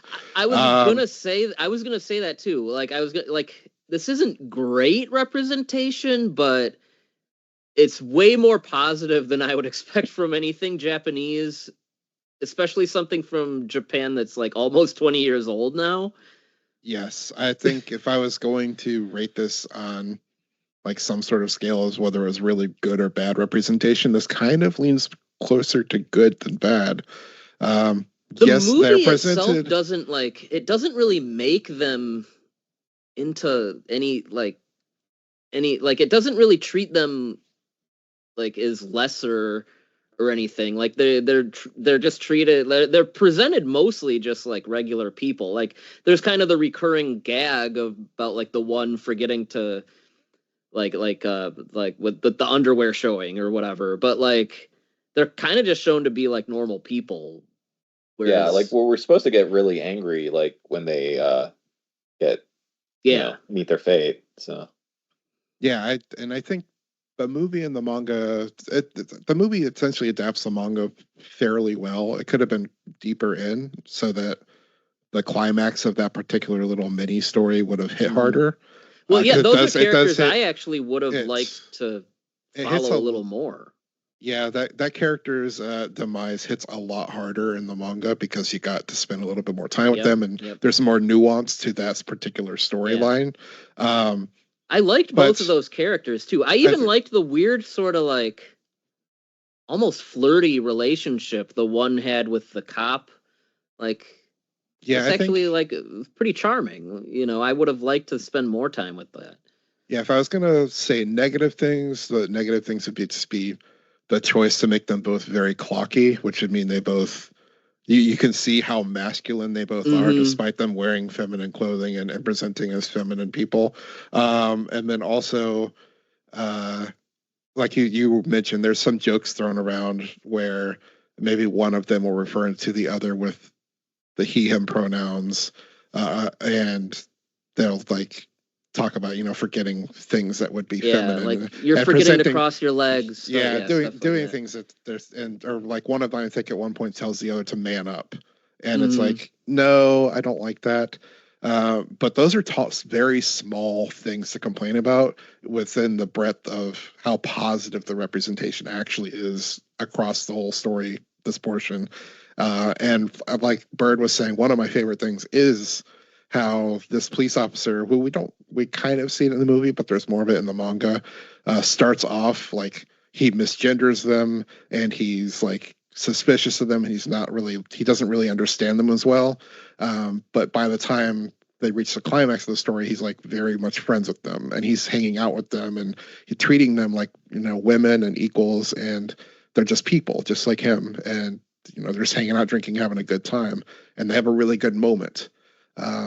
So yeah, I think if you're coming to this looking for any sort of good representation in that aspect, that is worth exploring if you want to read 20th Century Boys. Just be aware that these characters they're side characters, and they only appear for like a couple volumes of the manga. Yeah, and they kind of do come back. One of them comes back a little bit later, but it's not important. It's just them being mentioned essentially. Yeah, I would have liked to seen more of them. One thing I'll say, kind of what I was saying, like just about like, I don't know, the public in this universe. Like, okay, so we talked about Friend's whole thing to be resurrected as a new Christ, basically, to ascend to godhood, to basically steal like the religious public. But like the way that's staged to me is like you see a guy in a mask get killed and be brought back, but like so a famous mask figure dies and you see them like come back at a funeral, like wouldn't people just assume it's a different guy? Because they never saw this person without the mask. Like people automatically think he's risen from the dead. I don't know. Hey, I know people. Guess what happens in the manga, Kyle? That? No, they actually reveal okay. his identity gets revealed at this portion of the manga. We actually find out who Friend is. Wait, why wouldn't they do that? What? See, I actually don't like that as much about the manga. I don't like this idea that there's multiple friends running around. Like, oh, I agree. It becomes a detriment to the third arc of the manga. Well, I'm just saying. Like, I'm not saying it's more believable. It's more believable that this would change the world if it wasn't if it wasn't just like a masked guy dying and coming back. Like, and it also doesn't feel as staged in the manga without an identity reveal. Like, yeah, in the manga, it kind of comes out of nowhere. Like, it's still part of his plan, I guess, sort of, but it isn't. So it's kind of a surprise even to him that he dies. So that the second friend that we get later, who comes to power, who's not the same friend, it's not part of the plan per se that we know of. It was the machinations of the second friend to kill the first friend. So the manga has more than one friend. Yes. Okay. The manga specifically has more than one. So what happens in the manga is, in this entire like coming together giant action set piece of them trying to stop the assassination of the Pope at the Expo. Prior to that, Friend is already dead. So remember in this movie where they went, Ocho and the manga artist went to the old elementary school, and they meet up with Yamane in the science room. Mm-hmm. It's at that point in the manga, Friend actually shows up in the science room as well. He's there to meet Yamane, and that's where Yamane assassinates Friend. Like it kind of comes out of nowhere. Yamane takes it upon himself to assassinate Friend because he's also pissed about creating this virus that killed so many people and being used. Okay, and in the movie, it's the guy that was the prisoner. Yamane kills him in the movie as well. Okay, it's in public instead of It's instead of at the you're right. What am I thinking of? So like it only happens like a shocking news report. It's like, oh, Friend has died, and everyone's like, what? Like it comes out of nowhere in the manga. Does the manga do more to explain how this guy really planned everything in the first place, and how like by the time we flash forward, like he's basically brainwashed like the country? No, not really. The movie does pretty well to show all of the buildup that the manga gives. Okay. And I think we're all just supposed to infer that it's similar to stuff that happened in real life, like the Aum Shinrikyo cult. Yeah, it's very important to remember, like, this manga started 4 years after the sarin gas attacks, and there was a real panic about cults and, brainwashing conditioning, because it was pervasive and trendy for a while in Japan, all of these kind of things, and there was a real panic about it after the terrorist incidents. And it's not mentioned in the movies, but in the manga, there's also references to something we've talked about previously in a different episode. I think it was the Kamen Rider Black Sun episode, where the student uprisings and the Japanese Red Army. That also gets brought up at a point in the manga. Okay. Yeah, I mean, this is channeling a whole lot of, there's shades of the Hanshin earthquake with the destruction of Tokyo. There's SARS was a big concern. So having a viral agent being, causing pandemonium, like it was. There's a lot of contemporary culture going into this, along with the nostalgia fueled things. There's a wild like reverse read on this too with COVID. When I was Right. I was going through reading it, and there was like there's a portion in the manga where they're talking about masking and how they don't know if it's even really going to help them like get sick or keep them from getting sick or not. And I can't remember who it is. It might have been Kana asks Ocho like why he's not wearing a mask, and Ocho is just like, and it's the beard. It's not going to help anyway. There's also a part where I can't remember if it's in the second or the third one, but when they're talking about like when they engineered the virus, where they're like, the big pharmacy companies bought up the vaccines and they all got rich, and I was like, oh god, is this gonna turn into like a weird anti-vax thing? And luckily it didn't, but I was like, please, this might not age well. No, it's strangely aged really well, which is sad. Yeah. Imagine if we had, world leaders making deep takes of themselves as Jesus. That would be crazy. Oh, I can't believe that. That's never going to happen. I mean, it was first of all, that was happening in real life, and I was watching this, and I was also watching the current season of The Boys all at the same time. So it was like I couldn't escape this idea of like these corrupt like leaders pretending to be Jesus. It's aged interestingly. I think that's all we need to say. Yeah. All right. Well, we still got to get into the third one. So, I mean, how many random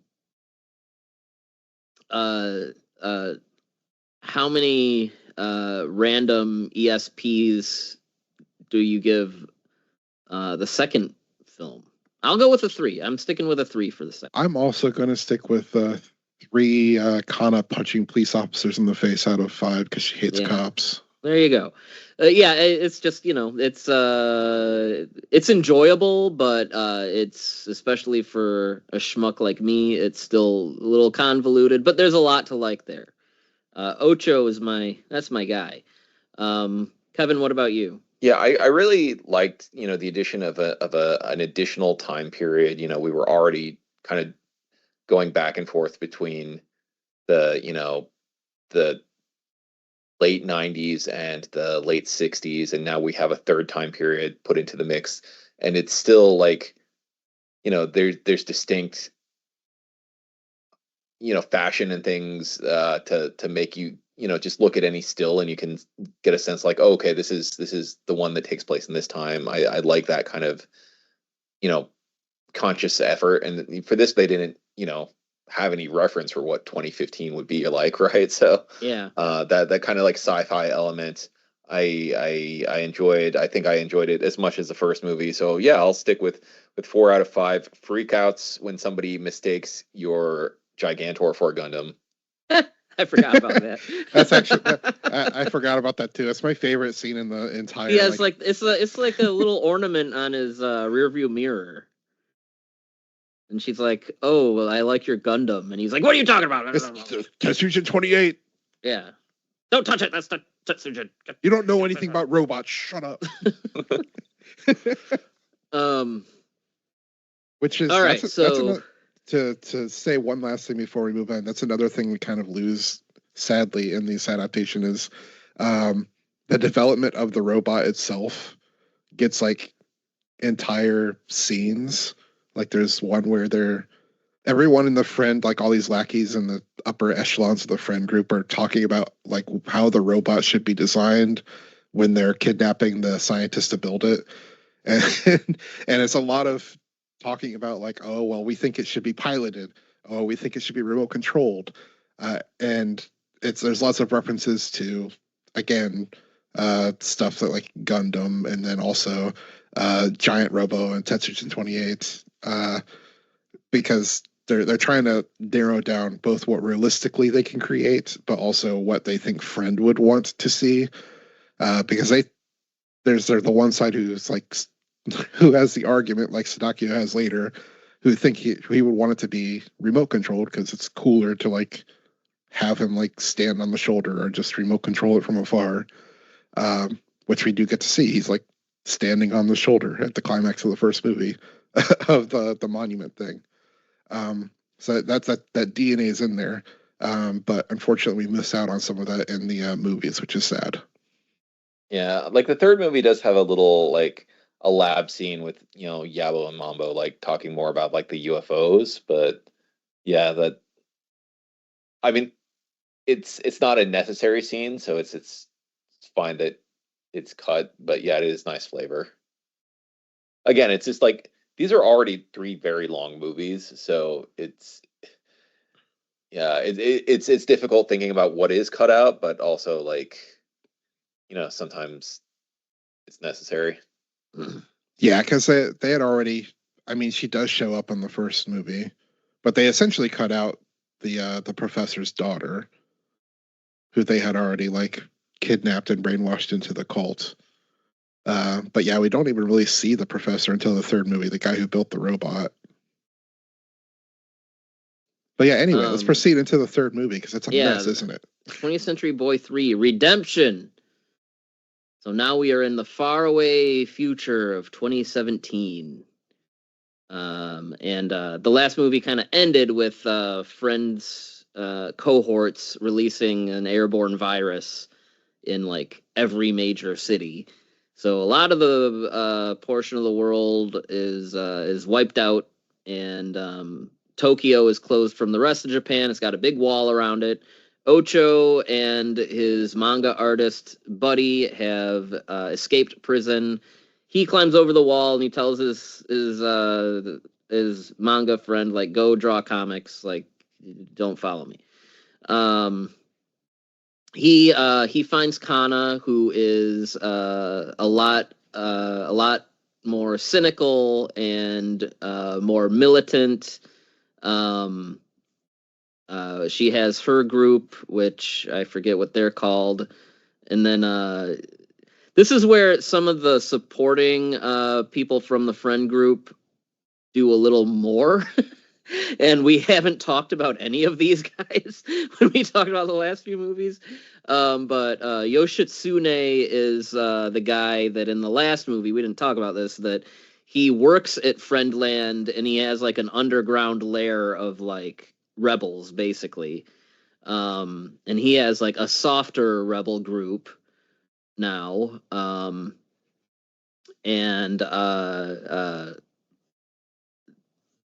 Basically, Friend is saying he's basically doing a countdown, like all of humanity is gonna die, and we see Kenji is still alive. Do we ever find out how he's alive? No. Okay. And Ocho realizes this when he notices an extra part of a song that Kenji wrote a long time ago coming through a radio broadcast. There's an extra part at the end of this song titled Bob Lennon, which, I mean, yeah, we get it. Bob Dylan and John Lennon, we get it. And he's like, wait, that must mean he's still out there. Kind of a weird conclusion to jump to, but okay. And so then it kind of becomes an effort to find him. And then that is also where we find out that the two bullies that we've seen in the last two movies, Yanbo and Mabo, played by Shiro Sano, in the last, now wearing a fat suit, have been working basically as moles for Friend. They're like, they made weapons and flying saucers because Friend is saying there's going to be an alien invasion that's going to wipe out humanity in X amount of days. But they're actually on the inside, right? And so they are able to help them come up with ideas to sabotage the operation. then what else is going on here? We got I don't know these guys' names. Two other friends of theirs from back in the day, Guy and other guy. Like Mario is the one that is like he's gone undercover as like the agent or something for the popular Anka singer dude that was actually like a bandmate of Kenji's. Yeah, and then the other guy, they go to they track down Hiroko, Kenji's sister, Kana's mother, and she's holed up in her own lab working on a vaccine for like a new version of the virus or something, I think. Yeah, some more stuff left on the cutting room floor. Continue. And she's like, I'm gonna have to I'm gonna expose myself to the virus, take the vaccine, and wait 12 hours. And then I was kind of laughing because I don't know if the manga's like this, but like it really just made it look like those two guys were standing outside that room in hazmat suits, just staring through the window for 12 hours. Yeah, the manga's actually way funnier, Byrd. I was laughing reading the manga because it's 24 hours in the manga. So yeah, I guess those guys and just they stood stand there. Yeah, they just stand there for a full 24 hours and talk with her. I mean, it's where you get some nice exposition. That's also great where exposition. Yes. Another one of their old buddies from back in the day is like a DJ that just kind of sits in a hut and broadcasts to like whatever 4 radios will pick up his frequency, but that's where the Bob Lennon comes through. And yeah, this is where you get like the confrontation between Kana and Friend, where he's, I'm your father, blah blah blah, and she's like, I hate you, la la la, something like that. And then yeah, it basically all leads to this. Well, they feel that the best way to handle this is by putting on a music festival. But I don't remember why that's what they wanted to do. It's because this virus is going to be spread, attacking all major cities, but they know that the expo center is the place that Friend wants to spare. Oh yeah, he's saving it because it's like his sacred memory place. Everyone loves the Japan Expo and he's all about it. So so that's like the place that's going to be untainted. Yeah, it's his memorial to himself and the best parts of humanity, I guess you could say.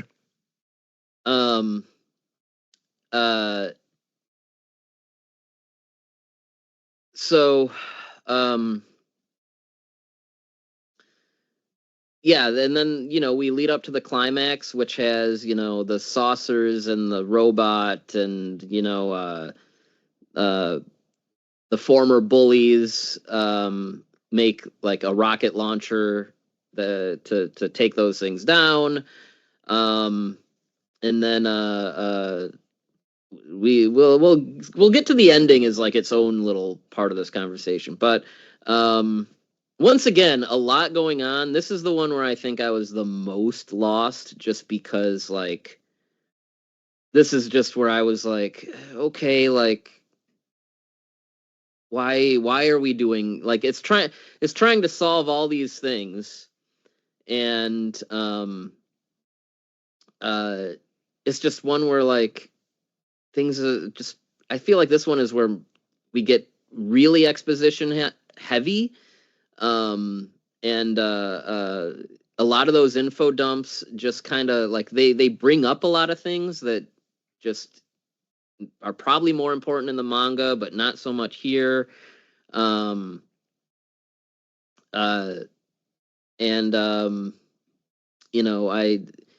There's a lot of just reveals that I don't really understand the motivations for, and we'll get into that in a minute. But yeah, where are you guys on the third movie? I think it's definitely a little sloppier than the previous two. I feel like the end of the manga is also kind of sloppy, so I don't necessarily fault it for that. I think that they were trying to tie things together for the movie and be a little bit more cohesive, but that there still are a lot of threads to tie together there, and sometimes it feels a little forced. Yeah, I agree.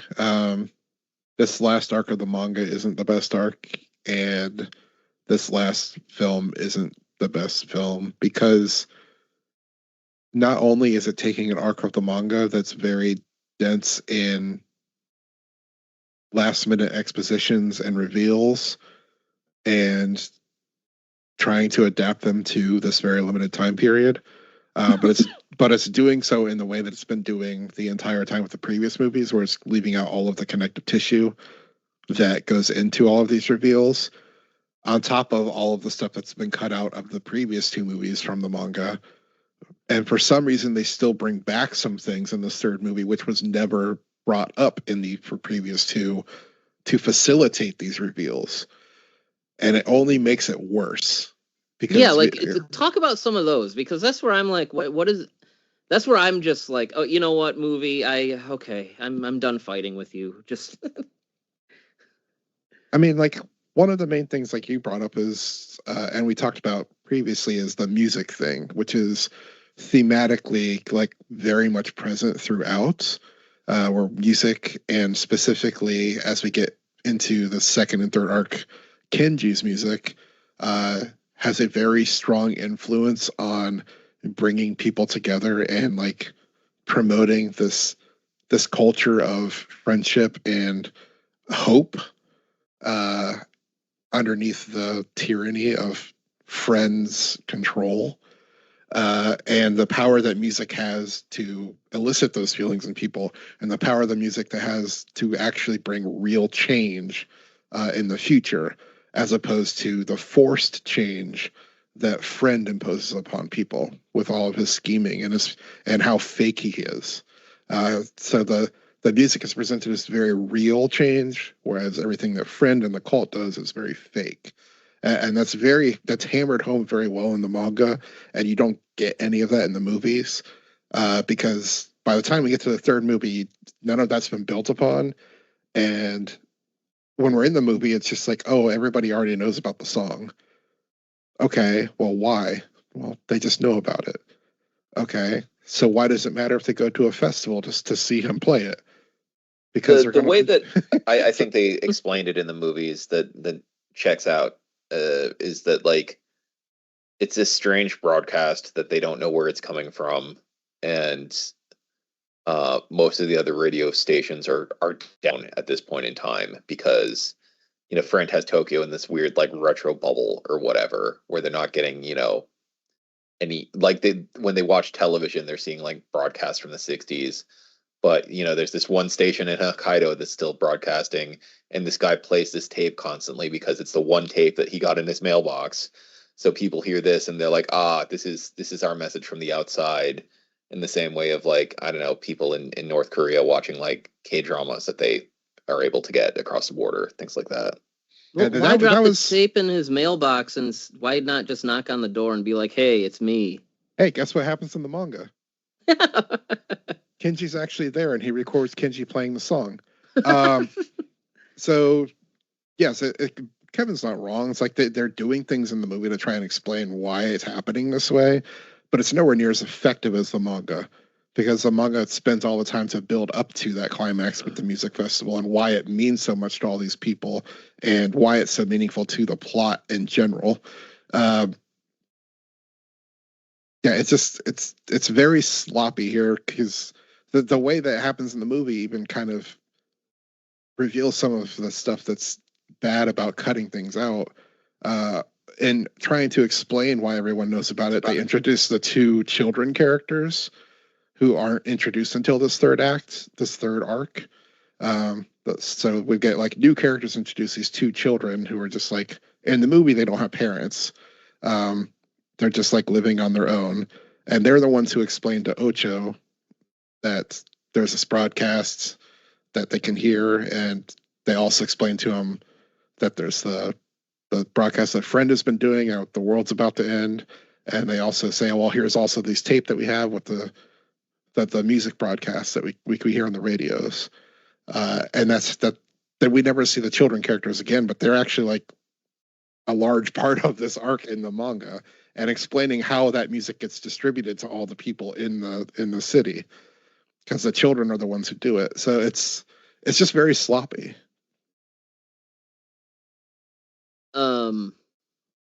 Like, Bert, do you even remember those children existed in this movie? Barely. I wouldn't have, like, I remember there being children, but I with a gun to my head, if you ask me what they did or what they said or who they talked to, I'd be like, just do it. Just pull the trigger.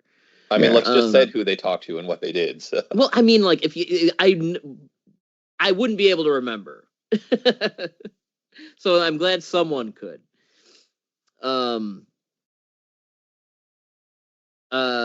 So. And early on in this, I guess I'll get to my major problem with the changes in this, which I was already not a huge fan of how things wrapped up in the manga, even though I still kind of like the ending okay. My big problem at the very beginning of this movie was like a major change where they insinuate that Yoshitsune is friend. And okay, so that becomes part of like the multiple friends plot that gets revealed at the end, as Yoshitsune is one of the other friends.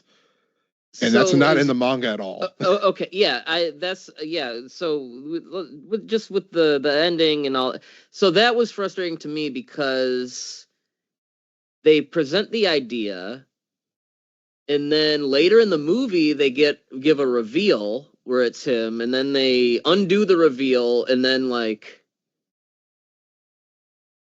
Yeah, why did they do it in the first point? Because like you said, they reveal it and immediately unreveal it. Yeah, they reveal it. It gets dismissed in a flashback, and then they reveal it again, and then dismiss it again immediately. Yeah, the best I can think of is just at that point, like our main cast is so beyond all of Friends' mind game shit that they are just seeing through everything immediately. And then the other thing about the ending that just seems like something that a manga would be explored more is so Friend has this right-hand man, Manjum, who's played by Renji Ishibashi, who people would recognize if they watch a lot of Takashi Miike movies. He's like in a ton of Miike stuff, but he's like Friend's right-hand man in the first two movies, and then this catches up with him like years later.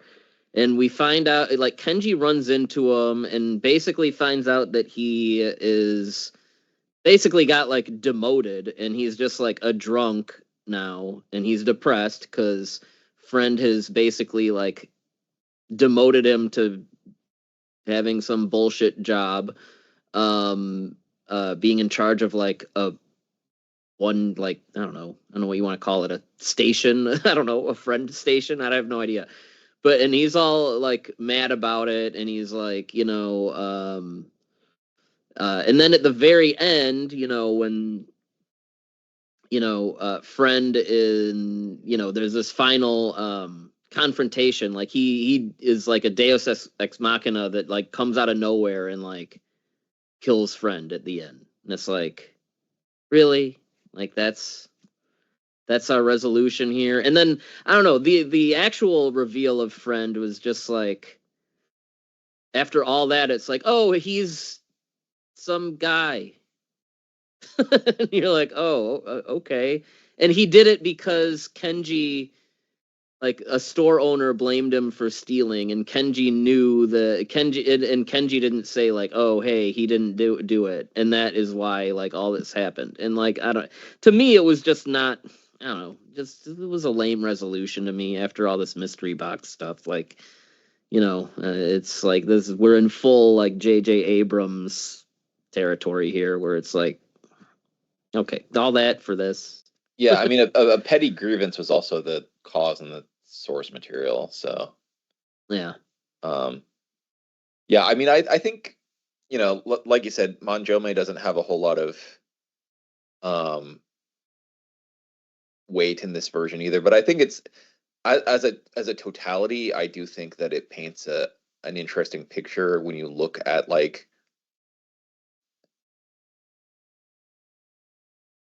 they're loyal to nobody, and everyone just kind of like sees through their bullshit and kind of turns against them eventually, because if you look at Friend, like Sadakio goes against him, Yamane goes against him, and Manjome goes against him. So like everyone in his inner circle like turns on him at some point, which I think is telling when like Kenji and like their clique has stuck together like glue. So like as a competing narrative there, I do think that's very interesting. But yeah, he's kind of more as like a piece of that puzzle than like a wholly realized story arc by himself. I almost think because like there's that reveal where this is another guy we didn't talk about at all, but he's like Fukube is like that's like one of the old friends, and he's like it's actually Friend, and then he's like, oh wait, no, I'm just like a guy pretending to be Fukube. I almost think it would be more interesting if it was actually him, because at least it's like. Well, I'm hearing Lux getting ready to actually right now. All right. Let's. Yeah. I mean, did I not say that already? Like that we found out Fukube was Friend in the middle of the manga. Well, yeah, but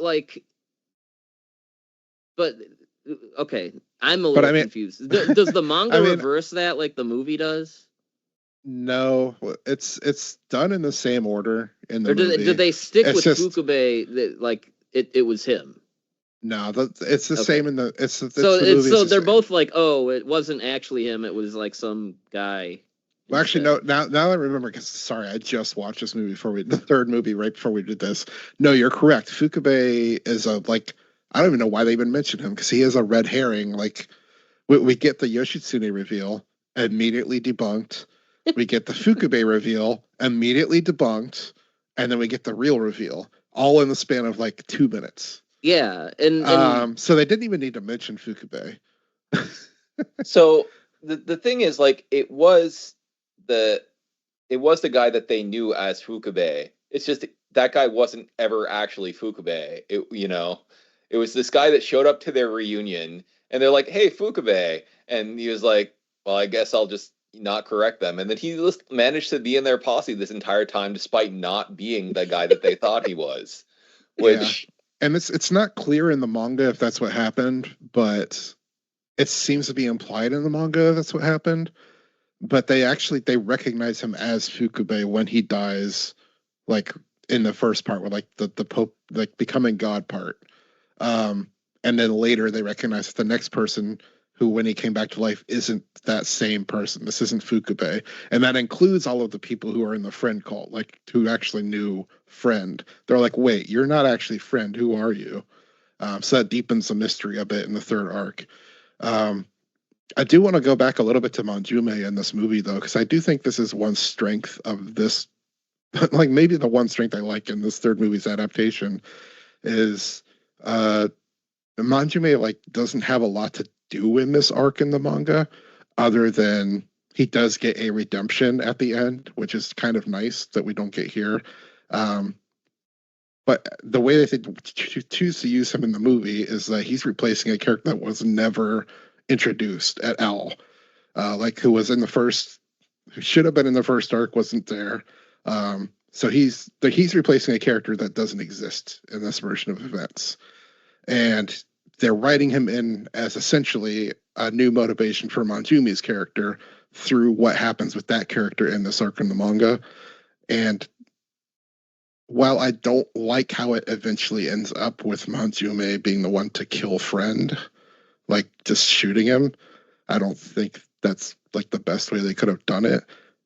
I agree with Kevin that it does still paint a interesting picture of what it's like when those power structures within these like very fake fascist like conspiracy government things start to fall apart and they start to turn on each other, which we don't get a lot of in the movie in real version. life, yeah. Yeah, we don't see that in real life, no. But we also don't get a lot in the movie version. But in the manga, we do get that with a bunch of other characters who we never saw. So he's kind of embodying that one part of the manga just as one character now. Like everyone who got like screwed over just because the new friend didn't like him, and they all started And then a turning on robot each falls other. on him. Yeah, and then a robot falls on him anyway. The guy that plays not Fukube, is that the captain from Godzilla -1? Like The actor.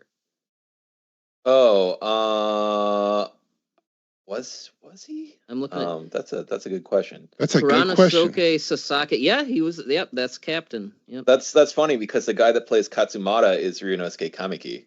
Yeah.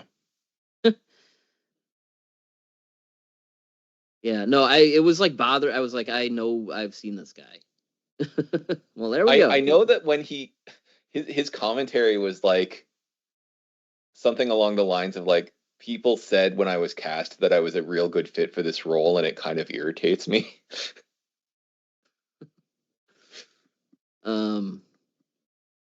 And then it's like, okay, you know, the movie, okay, yay, it's over, everything is, and then the movie, and then it decides to go on for like another 20 minutes.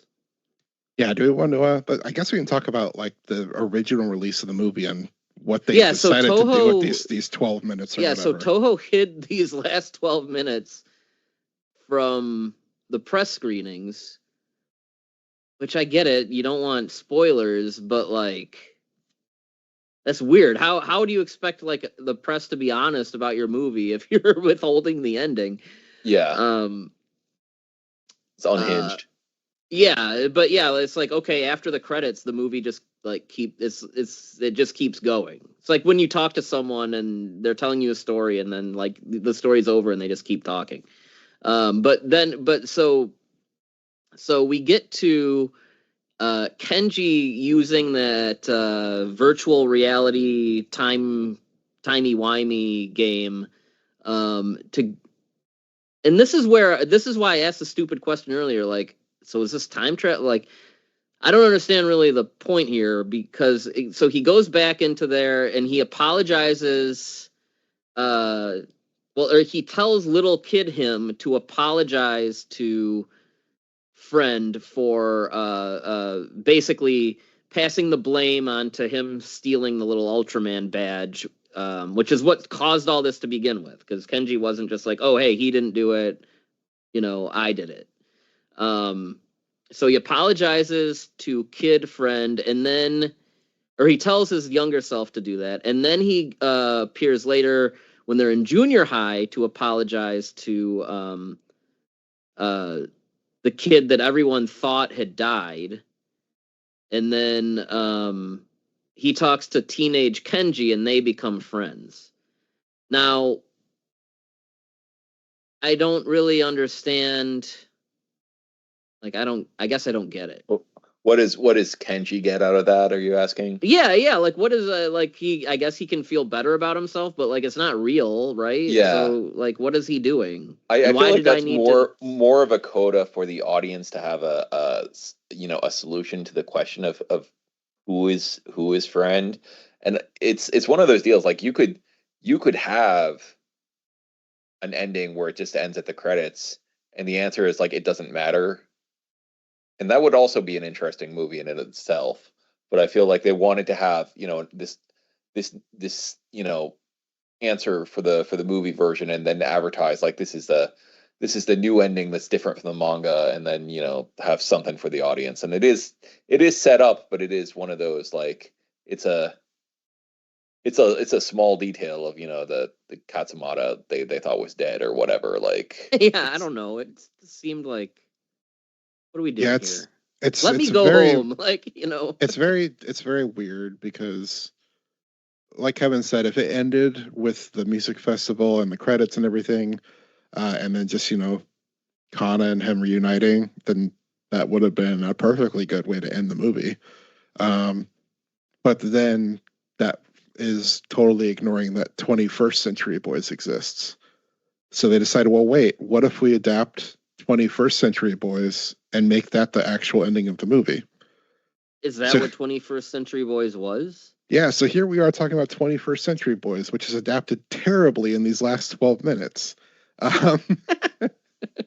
Because, believe it or not, 20th Century Boys ends essentially with the music festival, and then leaves us with a cliffhanger. We never get to find out who Friend actually was. And it just like ends with like one scene of him going into the virtual reality, and we don't even know that that's what he's done. It's just like him meeting himself. And it's just like, wait, what just happened? Oh, that's the end? What does this mean? We didn't find out until 21st Century Boys came out with 2 more volumes of manga, what actually happens in this portion of the story, which is like, I guess we'll compare it to the end of Evangelion. What happened now?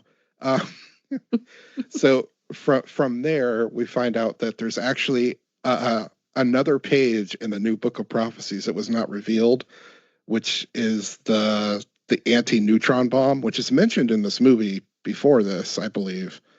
But they don't find out about it in the manga until this portion, where it's like, well, we didn't actually stop Friend. He still has another planet in motion, and his lackeys still exist. They're still trying to make this happen. They're going to destroy the world. So Kenji's reason for going into the virtual reality is that the only way that they can find like the clues to stop it is to go into the virtual reality and confront not just his past, his mistakes, but also this character in the virtual reality who has set everything up in sort of like a weird like Easter egg hunt of clues that Kenji has to go on in order to find out how they can stop the bomb. And that is where we end up with the climax of the actual robot isn't actually in until the 21st Century Boys portion. It's not in the climax of the other part. It's only the UFOs in 20th Century Boys. So the giant robot comes back in 21st Century Boys in this part of the plot to set off the neutron bomb. So that's where we get the giant robot the giant robot climax from. So are you saying that we get a funny callback to that too for people who are in the know in the movie, where the robot's about to step on the version of their fort, their base that they built out of grass. Like it goes to step on it and then decides not to. In 21st Century Boys, the actual trigger for the neutron bomb is in the fort. So they're trying to stop it from stepping on the trigger in the manga. So it's like them in the movie doing a tongue-in-cheek, oh, it's not happening this way. We're going to do it differently. So are you saying that like the purpose of going into the virtual reality thing in that was to like find information? Correct. It becomes a cat and mouse game with... Okay, that makes sense. With the new Friend, who, again, like I said, has put some of himself into this virtual reality to stop them and keep his plans in motion, even after he's died. That they're still going on. So, yes, these last 2 volumes, 21st Century Boys, is Kenji in the virtual reality, and Kana is still in real life. She does use her ESP a little bit in this portion to kind of communicate between the virtual reality and because she's separated from them in a different plot area. See, that makes sense. But in the movie, that's why like it makes it look like what Kenji's doing we should think it matters. Like it makes it look like. Yeah, and he's changing something. Like in the movie, it doesn't seem to matter because he's just doing things. In the manga, most of what he's doing is alongside him revealing like the breadcrumbs along the trail to stop the bomb. So he's forced to go through this redemption arc that also reveals the true identity of Friend because he's trying to stop the bomb. And then it actually does end up essentially in the same place with them on the roof. He doesn't do the big speech that he did, like the hallway speech where he's talking to Friend. That doesn't happen in the manga. It just ends up being a throwaway line on the roof where he's like there and he's like, wait. Behind that, it's like he doesn't take off the mask. Like, hey, are you Katsumata? And he doesn't say anything, and it just kind of ends it there. So you don't actually get the full reveal in the manga if it is him or not. Huh. Okay. So the movie gives us a more satisfying ending for manga readers because it's like, oh, we get to find out like what happened with Katsumata, and there's like a little bit more to this. But in the manga, it's kind of a nothing burger ending, to be honest. I don't really dig it. Well, it makes no sense here, so I don't know. All right. Well, interesting. Okay. All right. So, what do we want to do? How many? Oh, you know what else I wanted to ask real quick. I still don't quite understand where or how the romance between Hana's mother and friend came from. Like, I don't really get it. We don't get a lot of that in the manga either, but there's more scenes between them, like flashback scenes. And there's nothing about anything about him that makes me feel like anyone would want to give him the time of day. Well, we did learn that he was already at this point having his goons going around bumping off anyone that might be a potential other love interest for her, as you know, they killed poor Ultra 7. So yeah, and remember at this point, this whole time he's trying to get revenge on Kenji. Yeah. So that also influences his decision to go after his sister. Like he's trying to get to Kenji through any means necessary. So he's going to embed himself in every aspect of Kenji's life somehow. All right. Okay. I'll allow it. All right. Well, what do we want to give 20th Century Boys redemption? I myself, I'm gonna go with 2.5. I mean, there's still the cast is still good, performances are still good. I was definitely really lost in the sauce by the time it ended. So out of the 3, I'm gonna knock it down a peg just because I didn't find the conclusion or the mystery reveal or anything like that. I didn't really find satisfying, so I'm gonna knock it down a little from the previous 2. Yeah, where's everyone else at? I think this was, as I said, already my least favorite arc of the manga, so it wasn't going to be my favorite movie, no matter what, probably. And here's where, and I've said it enough, I think, is where everything really compounds with chopping out things and rearranging everything, altering events. It just kind of leaves a really sour taste in my mouth at this point in the third movie. And what kind of baffled me is about the movie in general is that they title it Redemption, but the only real redemption in the movie that we get is Kenji through like the events up into the ending that they added. Whereas in the manga, this is an arc which features multiple redemptions for many characters. And I feel like it's a very lost opportunity because they were forced to cut so much out in order to adapt it to such a short time. So it's just a sad thing for me as a fan of the manga. I still think the special effects are good. The third movie has the most spectacle moments and all the big special effects that we don't get as much of in the other 2. So that's heavily in its favor. And it's also some of the stuff that does get adapted to 1-to-1 with the manga is done well, and I really like those moments. So I think, as I said, if it ended with the concert and that was just how it ended, just fade to black, that's the credits at the end, I would end it with the 2.5 with you, Byrd, but the last 12 minutes it just very much soured me on it and knock off another half. So I'm sitting at a 2 out of 5. You know, what I forgot to mention before we swing over to Kevin is I did not understand what was going on with Prisoner 13. Yeah, did we even need that character in the movies at all? Yeah. And I don't think we needed him in the movies. I didn't understand, like, he's another guy that like just like decided he doesn't like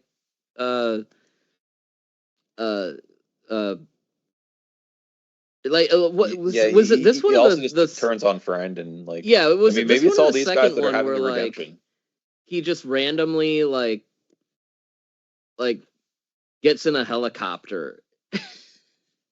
Yeah, his redemption might mean something if he was an actual character in these movies, or they could have just left him out entirely, like I said, and it wouldn't have changed Yeah. anything. Well, yeah, that's another thing that I wanted to just bring up is what the hell was that all about? But yeah, Kevin, where are you on the third one here? Like I've been saying, I do think that it struggles a bit more than the previous ones, so I can't in good faith give it, as high a score. But also while I'm watching it, maybe I'm a simpleton, but I still will smile at the musical sequences or the Science Patrol Gestapo or a handful of other little like touches that. Yeah, the Science Patrol Gestapo is cool. They're wearing the Science Patrol Ultraman uniforms, but they're Nazis. Yeah. So yeah. again, like I like all of the world building. I'm a sucker for that kind of thing. So I'll continue to be a little bit more charitable, and I'll give it a maybe a 3.5 out of 5. Ashton Joe passport control get out of country free cards. Yeah. Overall, I think we mentioned Parasite and Death Note as two really strong examples of how to do this kind of thing right. And I know those aren't like as 20th Century Boys is a sprawling like epic. I know that's not quite what those are, but in the way they adapt the material, like Yamazaki with Parasite, Kaneko with Death Note, like they looked at it and said like, okay, like we can stand to lose all these subplots and just stick to the basic foundations of the story and do it. Like, Death Note, like they leave out all the stuff with like the lab and all that like that stuff that like is not going to fit into the feature film format. And this is one where like it seemed like they wanted to cut everything for time, but they didn't know what they wanted to cut. So there's a little bit of everything where they really just needed to streamline things more. So I think there's faults in the adaptation process here, but I think also this work probably doesn't lend itself to a movie format, even if you're splitting it into 3 parts. I think, like I said, if only someone at Toho snatched up the rights and did live action for this 10 years later, this is something that would be a really cool like 2 to 3 season TV series. And I think that's where, if anyone ever takes another crack at this, I think that's where it lives. Do 2, 3, 8 episode seasons, and I think that would be the sweet spot here. But 2008 or 2009, it's a different time. We weren't quite there yet. I agree. In my perfect reality, this would have been adapted much the same way that Monster or Pluto were adapted, where it was given enough time and everything was pretty much adapted 1-to-1. There's not a lot cut out. And yeah, I think you're correct, Byrd. Like something that would have been like a few like 8 episode seasons, like one for each arc, maybe would have been good.